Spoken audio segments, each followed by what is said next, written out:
Revenge with Karen. Lisa, you're not cut out for leadership, Dean said, laughing into his Bluetooth headset like it was amateur hour at a stand-up show. She's great at follow-through. But vision? Nah, not everyone's meant to lead. The call was still active, 4 VPs, 1 director, and a C-suite name I wasn't supposed to know were all on the line.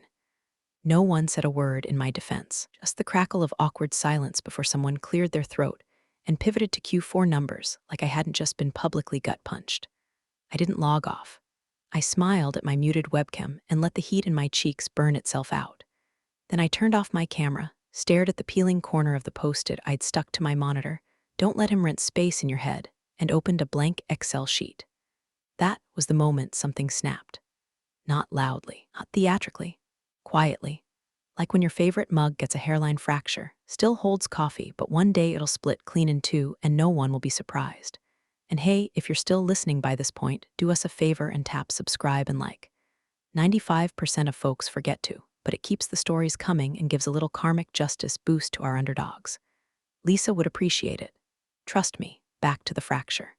You have to understand, this wasn't a one-time thing. Dean had been performing Lisa erasure since the day I made the mistake of making him look good in front of the COO. That was 2 years ago. He'd parrot my talking points in meetings, then loop me in after decisions were made.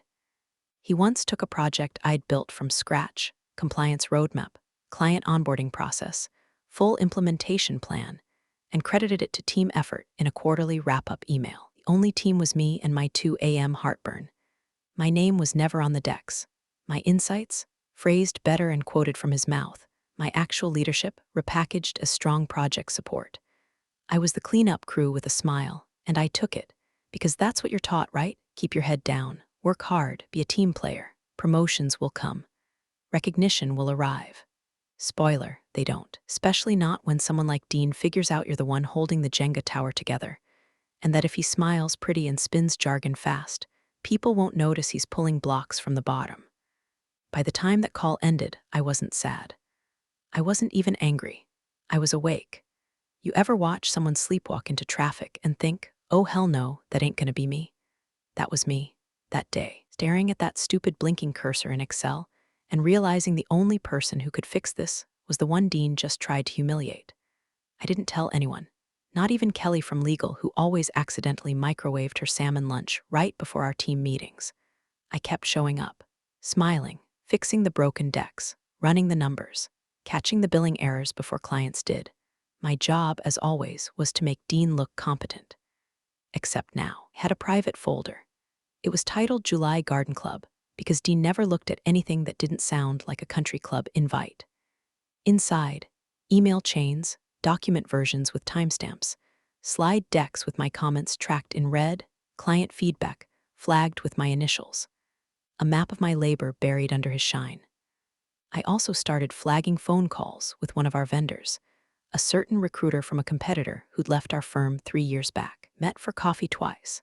Nothing formal, just shared frustrations, polite compliments, and once, and if you ever wanted to explore new opportunities, that hung in the air like the scent of jasmine on a warm night. Back at work, Dean strutted into meetings like he was auditioning for a leadership podcast. His buzzword du jour was scalability. Everything needed to scale. Our team, our processes, our client pipeline. I smiled, nodded, took notes, all the while thinking, the only thing scaling here is your arrogance, buddy. He didn't notice. That's the thing about guys like Dean, they never see you unless you're clapping for them. He was too busy polishing his Q4 projections and casually mentioning performance-based incentives on calls where the CFO lingered long enough to make it awkward.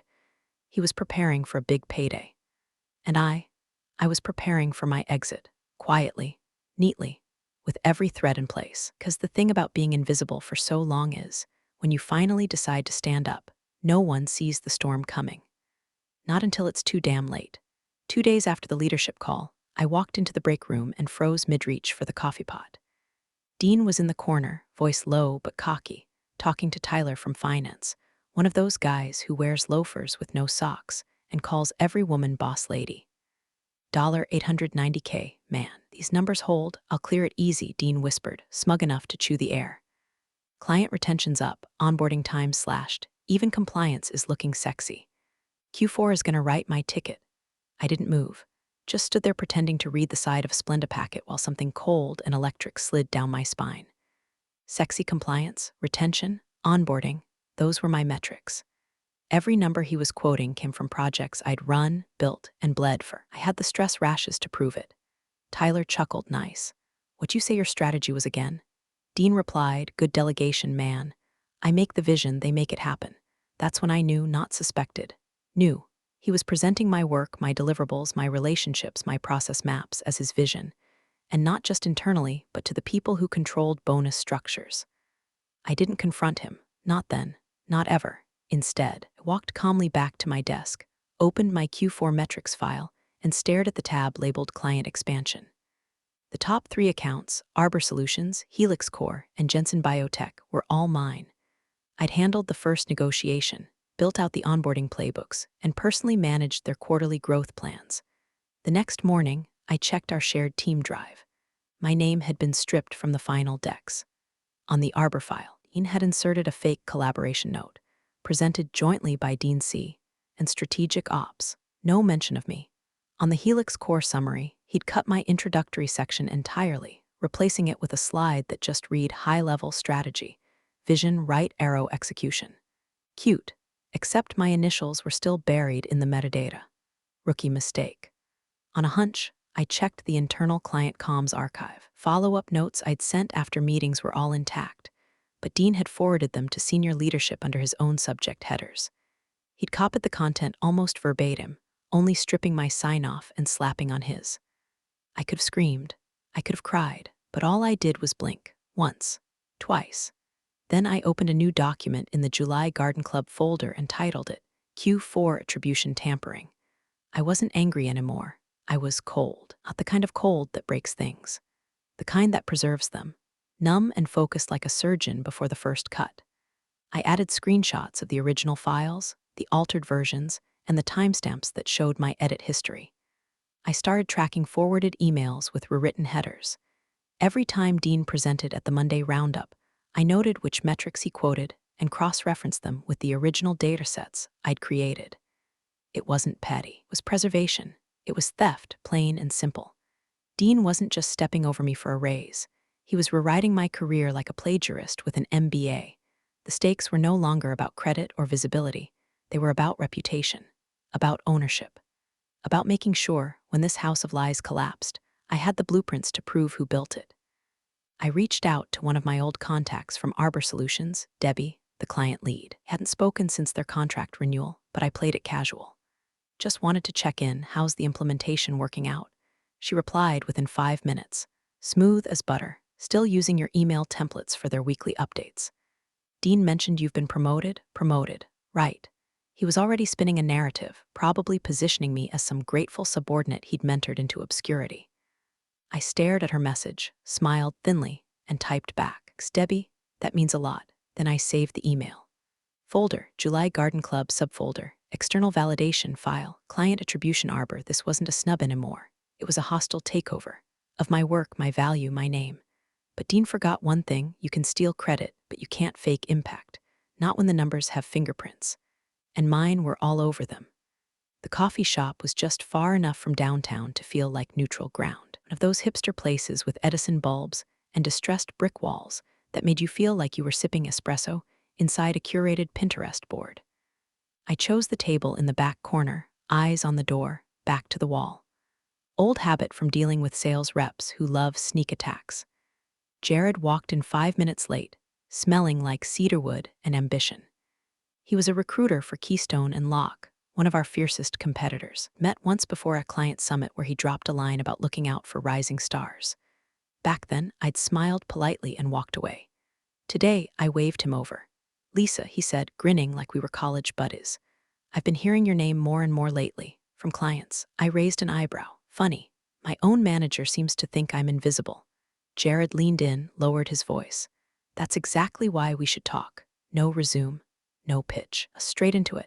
He didn't waste time, and neither did I. Keystone was expanding fast. Their West Coast accounts had ballooned, but they lacked experienced implementation leads in the Midwest. I was the unicorn, technical enough to command respect, strategic enough to steer clients, and discreet enough to not make noise. Jared laid out the basics: title bump, salary increase, signing bonus. The only catch: you'd need to bring relationships, he said, during his coffee like it held secrets. Real ones, not just names on a spreadsheet. We want traction fast. You'd need to come in warm. I nodded, didn't flinch. He was asking if I could deliver clients, not just transfer but persuade. I built every single one of those relationships, I said. They didn't happen in some leadership workshop. Jared smiled. Good, think about it. You'd have support here. No dean types dragging you down. We didn't shake on it.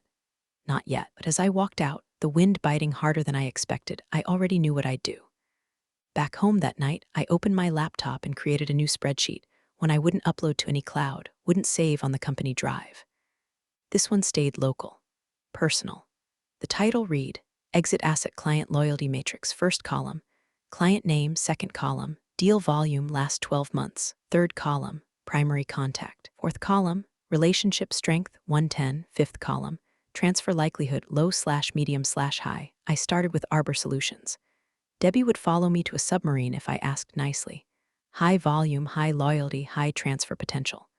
Color, green. Next was Jensen Biotech, strong relationship, but their CEO was a golfing buddy of Dean's. Yellow. Then Helix Core. Ah, sweet Helix Core. Team still forwarded my old sops like gospel. Green. I kept going until I had a full list, 26 clients. I color-coded the names with a highlighter, one by one. Green for loyal, yellow for conditional, red for corporate entanglements too deep to risk. When I finished, I stared at the sheet. It looked less like data and more like a war map. I folded the list carefully and slid it into a manila envelope.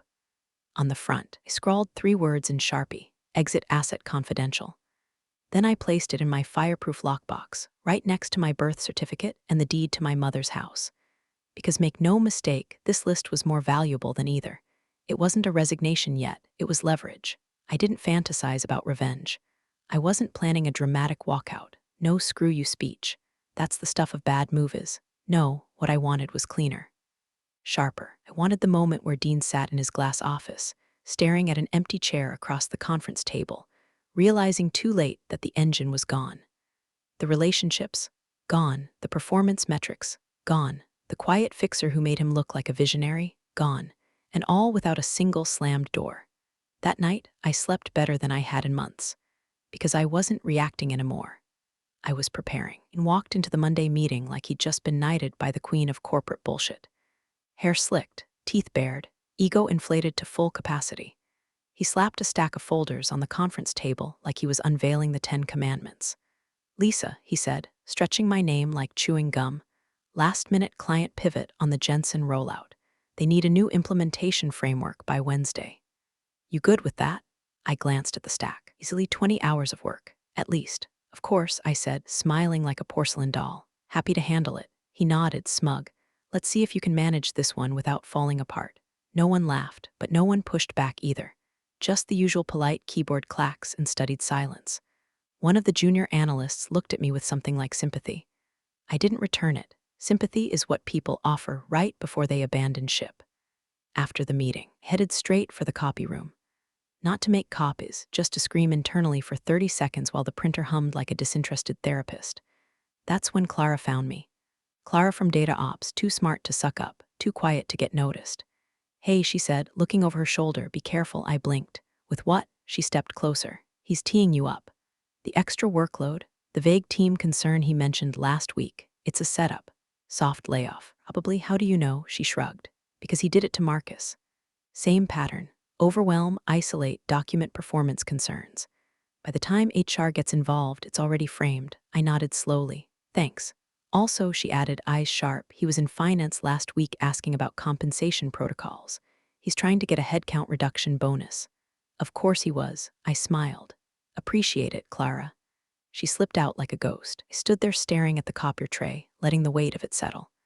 Dean was laying the groundwork, not just to erase me, but to make it look like it was my fault. I returned to my desk and pulled up my task manager. I logged every Jensen framework detail, timestamps, file creation, client edits. I even recorded the Zoom calls I led that week, not because I needed protection from failure, but because I needed proof of sabotage. 2 days later, HR called me in for what they called a temperature check.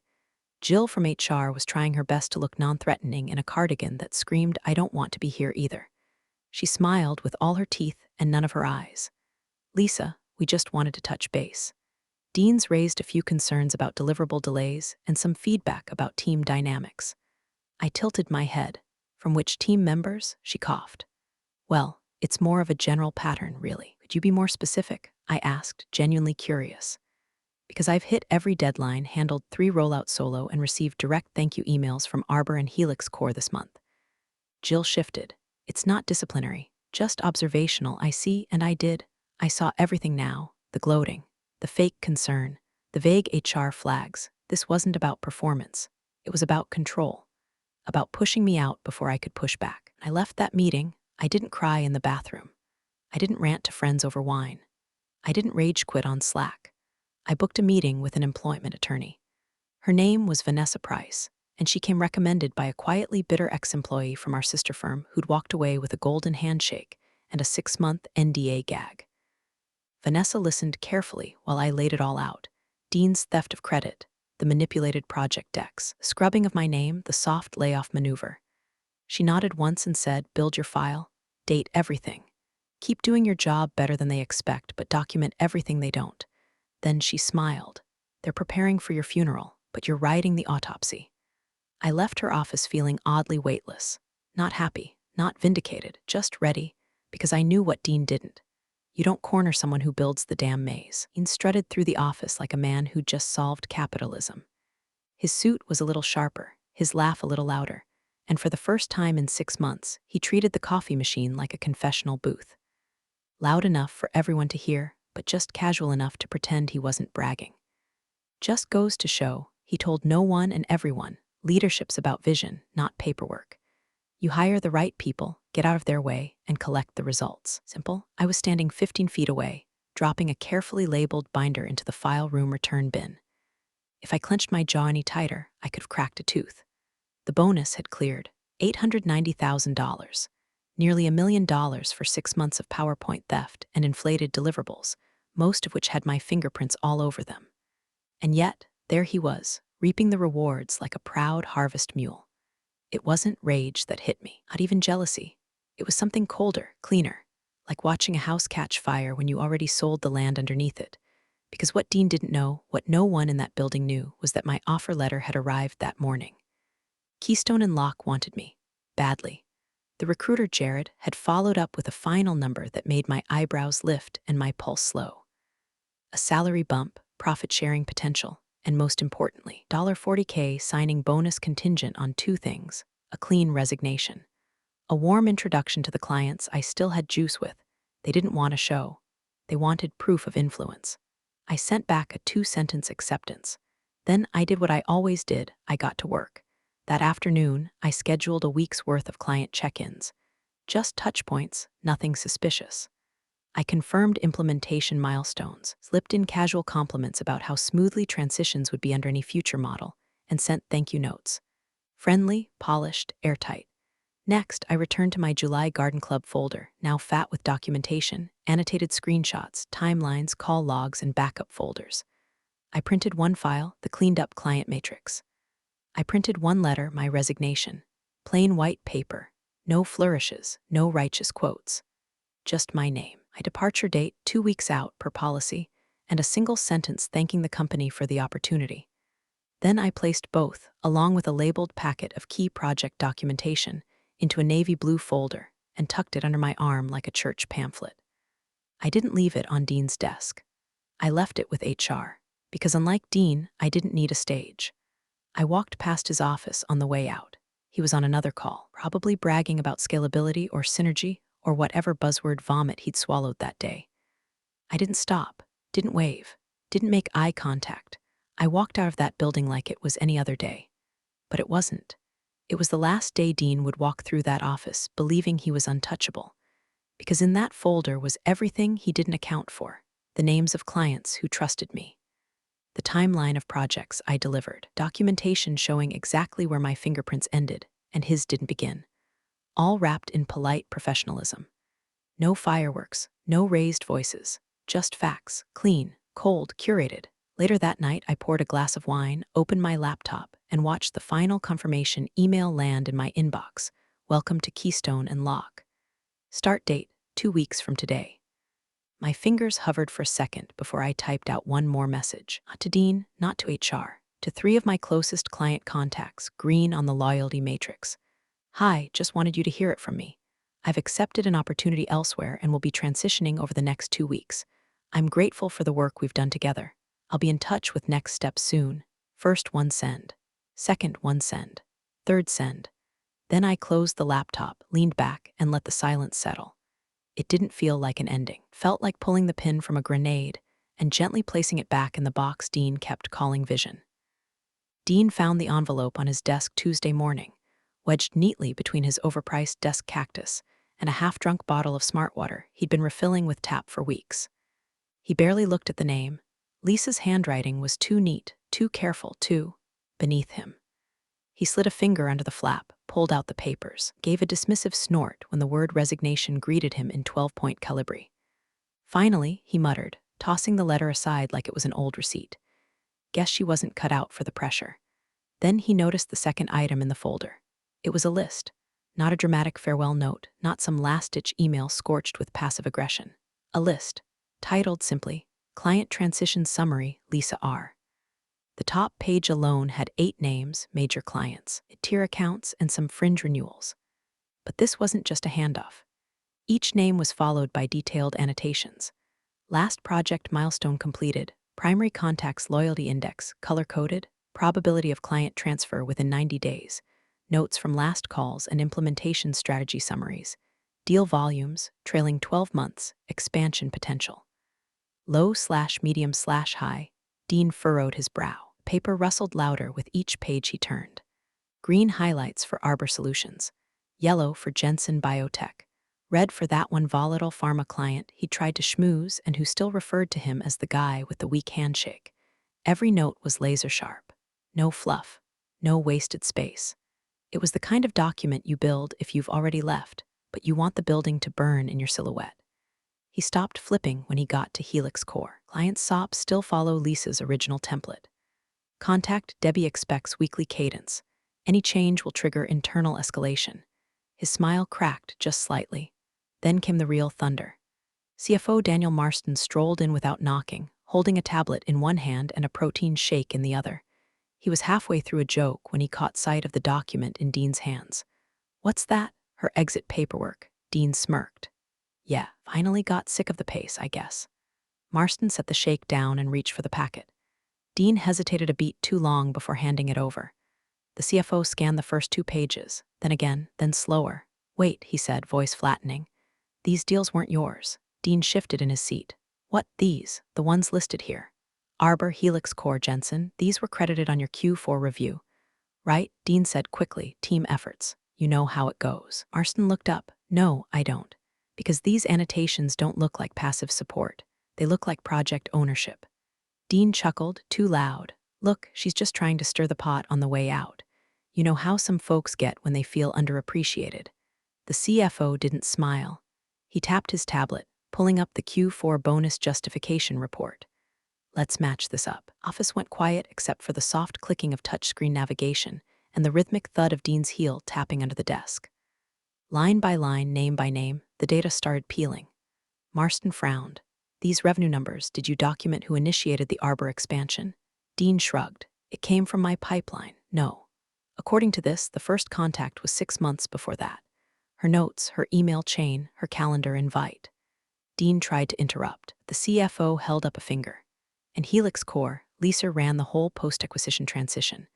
Why was that booked under your portfolio? It's how we file implementation. Marston's eyes narrowed. Not anymore, it's not. He dropped the papers on the desk. You padded your bonus packet with someone else's deals. Dean opened his mouth, but no words came out.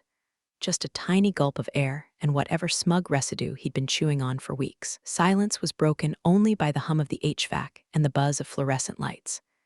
Outside the glass office walls, people typed, answered phones, and filled their water bottles. Normal, unaware, but inside, the walls had started to creak. Lisa's name hadn't just lingered, it haunted the margins now. She wasn't there, but her structure was. Her precision. Her trail of competence so meticulously clear it made Dean's own work look like it was scribbled in crayon. For the first time since she left, he realized he hadn't just lost an employee. He'd lost the scaffolding holding up the image he'd sold for $1 million, and someone had just started looking at the bolts. 3 days after my resignation, the audit team sent out their first round of calendar requests. Subject line: Client Attribution Review Q4 Compensation Evaluation. Dean's name was on every invite, so was mine. I wasn't in the building anymore, of course. But my work, the work he claimed as his own, was.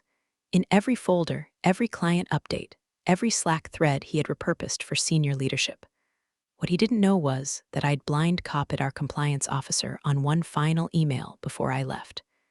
No drama, no accusations, just a zipped folder titled Q4 Attribution Backup LR with read-only documentation and a polite message. In the interest of continuity, please find attached detailed documentation for client accounts and project deliverables associated with my tenure. For transparency, timestamps and version history are included.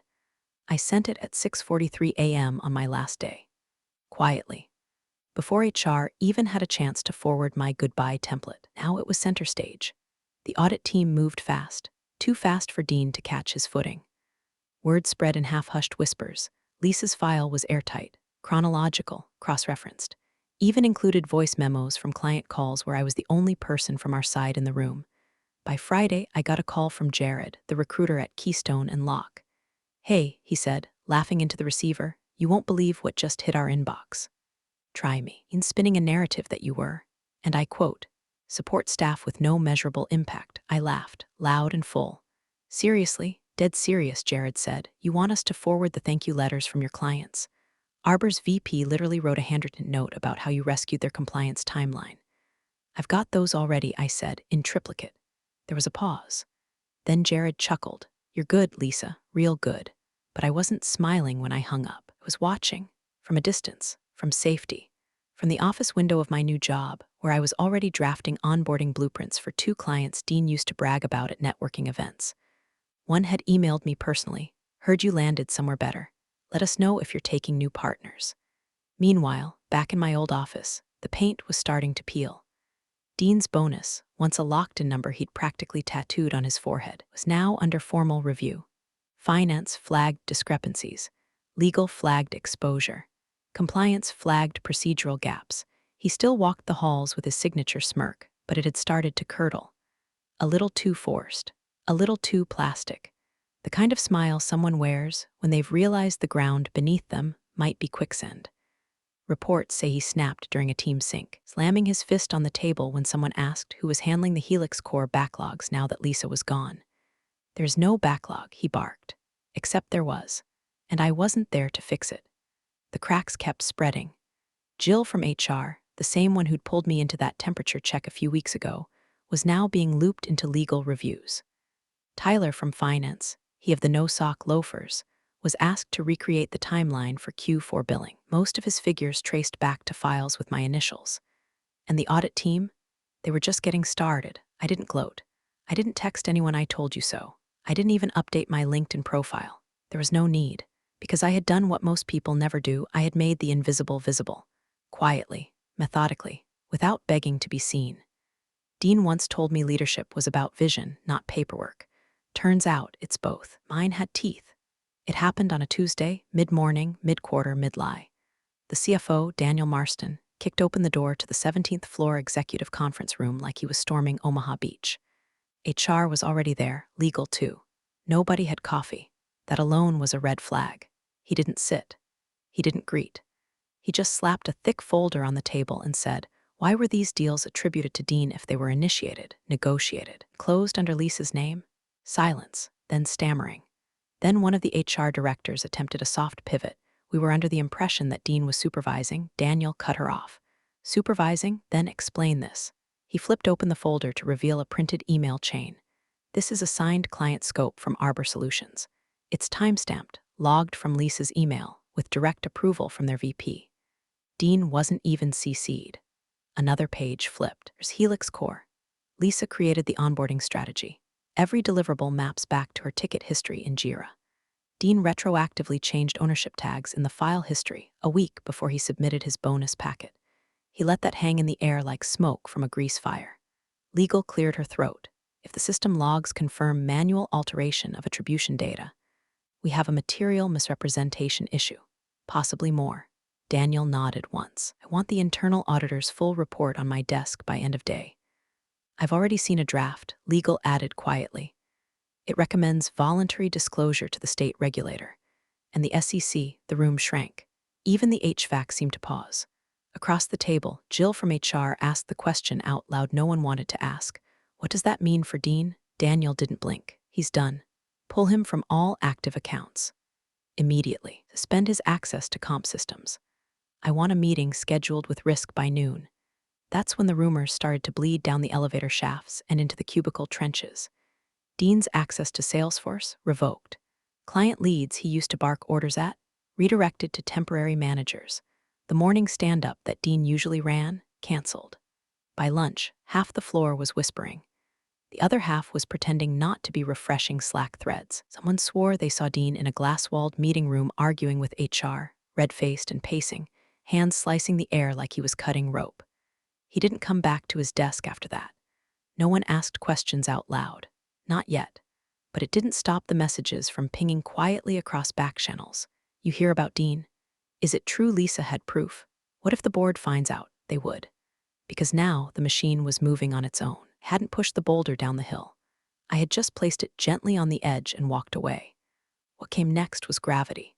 That afternoon, I received a calendar invite. Subject, Client Transition Discussion Arbor Jensen Helix. Sender, my new firm. Included on the thread, 2 of the very clients Dean had used to build his bonus narrative. They were coming with me, smiling, voluntarily. Dean's reputation was unraveling thread by thread, each one yanked loose by the very names he once bragged about at cocktail mixers and offsites. I didn't send a message, didn't even gloat, but I did read the article that landed in our Industry Digest that night. Q4 Comp Integrity Review prompts internal controls audit at major SAS firm. No names. Not yet, but they would come, because truth has teeth, and mine were sharpened in silence. The boardroom was all glass, all tension, and all lies, polished to a shine. Dean sat at the far end of the table, back straight, chin high, still clinging to the last threads of charisma like they were Kevlar. A printout of the Q4 performance summary sat in front of him, double-spaced and freshly stapled. Beside it, a bottle of still water, untouched. CFO Daniel Marston's phone buzzed mid-session. Not a polite vibration, an urgent, insistent alert. He checked it, eyes narrowing. Then, without a word, he stood, left the room, returned 30 seconds later holding a navy folder, identical to the one I'd left with HR. He didn't toss it. He placed it on the table in front of Dean with the kind of gentle finality usually reserved for caskets. Get our lawyers on the phone, he said. Low, controlled. The room froze. Dean blinked. What is this? Marston didn't answer. He just flipped open the folder and turned it to face the board. The top sheet was the client transition list, mine. Clean, color-coded, date-stamped, irrefutable. The second page was a printout of an email chain from Arbor Solutions. My name in the from field, my calendar invite, my follow-up with attached deliverables. A CC to Dean 2 weeks after the deal was finalized. Then came Helix Core, Jensen Biotech, Novatherm. One by one, the same pattern. Initiation, Lisa R. Negotiation, Lisa R. Closure, Lisa R. Aftercare, Lisa R. Dean had slapped his name on every outcome like he'd just assumed the work showed up overnight, delivered by elves with MBA degrees. One board member leaned forward, glasses perched halfway down his nose, and muttered, "You stole from your own company to pad your bonus." No one corrected him, because it wasn't hyperbole. Dean opened his mouth, then closed it, again and again, like he couldn't quite decide whether to deny, deflect, or just fake a stroke. The board didn't need his reaction. They had the receipts. The chairwoman tapped her pen against the table, once, twice. Until legal completes their review, Mr. Carson will be relieved of all managerial duties and placed under internal investigation. Effective immediately. That was it. No yelling, no dramatic exit. Just the quiet sound of $1 million lie collapsing under its own paperwork. And me, I wasn't there. I was 4 blocks away, in my new office. Window view, different skyline. Same city. Coffee in hand, inbox glowing. Debbie from Arbor had just messaged, "We're ready to talk expansion under your new shop. Let us know your availability. Then Jensen's legal team followed up. Then a thank you from Helix Core. Then a subject line that just said, "We miss your leadership." I didn't respond right away. I sat back, took a sip, and let it all unfold. No victory lap. No burn it down anthem. No gloating monologue about justice served. Just the sweet, echoing silence of a machine eating itself alive, one forged signature at a time. Dean once told me I wasn't cut out for leadership. Turns out, I was just out of his league. Thanks for joining the fun, you office survivors. Subscribe for more switch-flicking drama. Let's make your former coworkers sweat.